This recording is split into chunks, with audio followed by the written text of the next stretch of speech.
My spouse declared, "You're staying in the spare room until you say sorry." I simply responded, "Okay."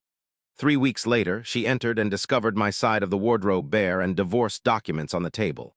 The dispute that ended our marriage wasn't a loud, dramatic clash. It was a calm, trivial argument over a piece of furniture. A ludicrously costly, garish armchair that my wife, Laura, had purchased without discussing it with me.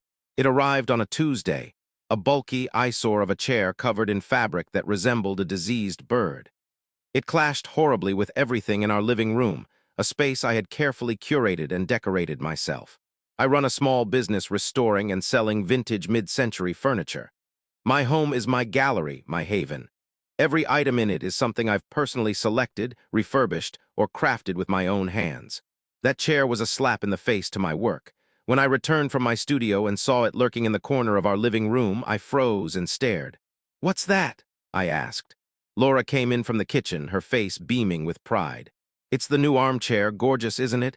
I saw it in a magazine and just had to get it." "It's awful, Laura," I said, perhaps too sharply. "It doesn't fit with anything in this room. Where did you even find it?" Her smile faded, replaced by that familiar, pursed lip look of irritation. "It's a designer piece. It cost $4,000, and I don't appreciate you criticizing my taste in our home." "Our home," I corrected, adding that the $4,000 came from our shared account, which I alone funded in case she'd forgotten. That was the spark. The fight began. She launched into her usual rant. How I was a controlling, unsupportive partner, how I didn't value her efforts to make our house a home, how my fixation on my old, musty furniture was stifling her. It was the same script she'd used for years, designed to guilt me into giving in for the sake of peace. But this time I didn't cave. I held firm. I told her the chair was hideous and had to go. The argument spiraled, a pointless, repetitive clash of egos that ended with her issuing an ultimatum, her voice trembling with fury. "Fine," she snapped. "If you despise my taste so much, if you can't support a single choice I make for this house, you don't get to sleep in our room. You're in the guest room until you apologize and learn to value me." She stood there, arms folded, expecting me to back down, to beg, to start the usual cycle of groveling and reconciliation. But something inside me, worn thin by years of these petty power struggles, just went silent. I looked at her, at the ugly chair, at the beautiful room she'd just defiled with her reckless entitlement, and I felt nothing but deep exhaustion. I nodded. "Okay," I said. My calm, simple agreement seemed to unsettle her more than any retort could have. She stared, waiting for more, but I had nothing else to say. I walked past her, went to our bedroom, and collected my pillows and a blanket. I headed to the guest room at the far end of the house and shut the door. She thought she was punishing me, sending me to a timeout like a misbehaving child. She didn't realize she'd given me the space, silence, and clarity I needed to finally escape the cage our marriage had become. Update 1 asterisk, the first few days of my banishment were, honestly, a relief. The guest room was minimal, but it was peaceful. For the first time in years, I slept through the night without the constant hum of anxiety from sharing a bed with her. I woke up each morning, went to my workshop, and returned to my quiet corner of the house. We were like two strangers coexisting in the same space, exchanging only the bare minimum of cold, polite words. Laura, meanwhile, seemed to revel in her triumph. She acted like a victorious monarch, graciously allowing me to remain in her domain as long as I followed her rules. She'd have her friends over, and I could hear their loud, mocking laughter from the other side of the house. I knew they were discussing me, my stubbornness, how Laura had finally laid down the law. She was waiting for me to crack, to come groveling back with an apology and a promise to adore her hideous chair. She was so sure of her control over me, so confident I'd eventually surrender, that she didn't notice what was really happening. I wasn't sulking in anger. I was plotting. The guest room became my headquarters. I began my exit plan, not with a lawyer, but with a careful, systematic untangling of our lives. The first step was financial. For our entire 10-year marriage, I'd been the sole provider. Laura hadn't worked since we got married, a decision I thought we'd made together. I'd been content to support her, to give her the comfortable life she wanted. But that arrangement relied on mutual love and respect, which had clearly eroded.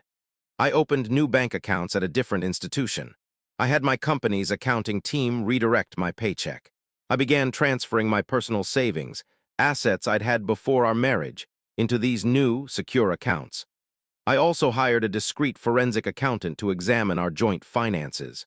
I suspected Laura's spending was more reckless than I realized, and I needed a clear picture of the damage before moving forward. The second step was practical. I started searching for a new place to live, not an apartment, but a house.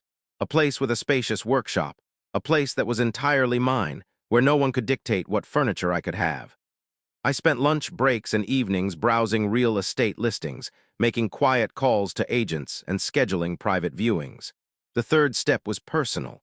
I began reclaiming my own life, a life I'd let fade in my efforts to placate Laura. I called my brother, whom I hadn't seen in months because Laura found his wife irritating. I dined with old college friends, the ones Laura had dismissed as dull. I spent more evenings at my workshop, not just working, but rediscovering my love for my craft, a passion Laura had always treated as a messy, trivial pastime. For 3 weeks, I lived this double life. In the house, I was the silent, disciplined husband, sleeping in the guest room, eating alone, and coexisting politely with the woman who thought she was punishing me. Outside the house, I was a man methodically building a new future, one that didn't include her. The turning point came at the end of the third week. The forensic accountant sent me his final report, and it was worse than I'd feared. Laura hadn't just been splurging on furniture. She'd been draining our finances. There were thousands in credit card debt I didn't know about, on cards she'd opened in her name but paid from our joint account. There were regular, hefty payments to her sister, a supposed successful artist who was actually living off my income. Worst of all were a series of large, unexplained cash withdrawals over the past year, totaling over $50,000. The accountant couldn't trace the cash, but I had a hunch. Her ex-boyfriend, a charming freeloader named Jake, had recently popped up on social media, flaunting a new sports car and a trip to South America. That report was the final piece. My quiet, careful exit plan wasn't enough anymore. This wasn't just about disrespect. It was about deep, ongoing financial betrayal. It was time to escalate my departure. Update 2, the day I found the perfect house was the day I knew there was no going back. It was a stunning, well-preserved mid-century modern on a few acres just outside the city, with a huge, detached workshop larger than my current home. I made a cash offer that day, using funds I'd already secured in my new accounts. With a new home in place and the accountant's report in hand, I was ready to unravel the final threads. I spent the next few days in a flurry of quiet, focused activity.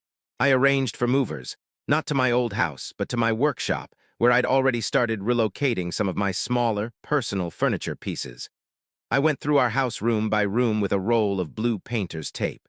Every piece of furniture, every lamp, every rug I'd bought, restored, or built myself. I marked with a small blue X by the time I finished. The house looked like a marked-up crime scene. The living room, dining room, my study, all were dotted with blue X's. The only things left unmarked were Laura's wardrobe, the kitchen items, and that garish, parrot-colored armchair. The day before the movers arrived, I took the final step. I sat at the desk in the guest room, where I'd planned my escape, and filled out the divorce papers my lawyer had prepared. I cited irreconcilable differences and attached a summary of the accountant's report as evidence. The next morning, I was up before dawn. The moving truck arrived at 7 o'clock a.m., and I'd instructed them to be as quiet as possible. For 2 hours, my trusted crew of movers systematically cleared the house of every item marked with a blue X. My entire life, my entire history, was loaded into that truck. The last thing I moved was the contents of my side of the master bedroom wardrobe. I entered the room we'd once shared. Laura was still asleep, her face calm and unaware. I quietly gathered my clothes, shoes, and personal items, leaving my side of the wardrobe and drawers empty. Before leaving, I placed 2 things on the polished surface of the antique desk in the corner, a desk I'd spent a month restoring. The first was the house keys. The second was the stack of divorce papers with the accountant's report neatly on top. I walked out of that house without looking back, got in my car, and followed the moving truck to my new life, leaving her to wake up in a home that had been surgically emptied, a monument to her own poor choices.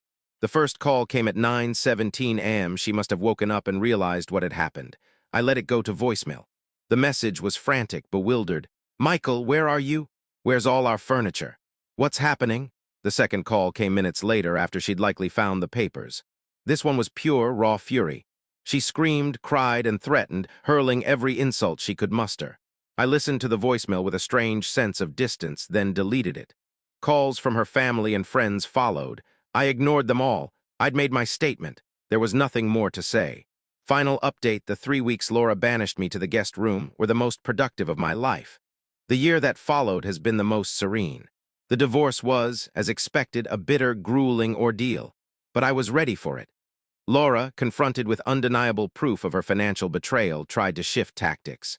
Her lawyer pushed for substantial alimony, claiming she'd been a dedicated homemaker who'd sacrificed her career for mine.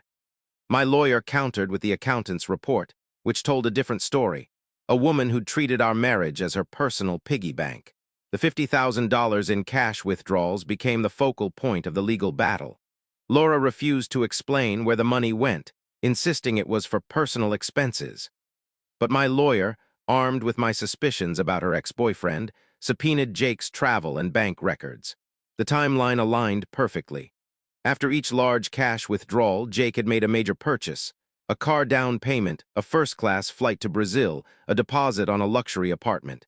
The evidence was circumstantial but damning. In the end, the judge wasn't swayed by Laura's arguments. She received minimal temporary alimony for 1 year, just enough for basic needs, far from the lavish lifestyle she'd expected. She was also held accountable for all the hidden credit card debt she'd racked up. The house, which was in my name, was mine to keep, but I didn't want it. It felt tainted. I sold it and used the proceeds to expand my new workshop. The last I heard, Laura is living in a modest rented apartment with her sister. Her parents, appalled by her financial deceit, have reportedly cut her off. She's had to get a real job as an administrative assistant at a law firm, living a life she never anticipated, where her choices now have real consequences. A few months ago, I was at a high-end furniture auction, bidding on a rare Eames chair. I was with my new partner, Emma, an art curator who shares my love for well-crafted, beautiful things. As I examined the chair, I looked up and saw Laura. She was there with an older, wealthy-looking man who was ignoring her, focused on the auctioneer. She wore an unfamiliar dress, her eyes carrying a hard, desperate glint. She was playing the same game, just with a new player. She saw me with Emma, laughing, happy. She saw me admiring a piece of furniture with genuine passion. She saw the life she'd once had, the life she'd dismissed and taken for granted. She stared for a moment, her face a mask of bitter regret, then turned and walked away. The ironic thing is, I owe her a strange debt of gratitude. Those 3 weeks in the guest room were a gift. She thought she was punishing me, but she was giving me a head start on my new life.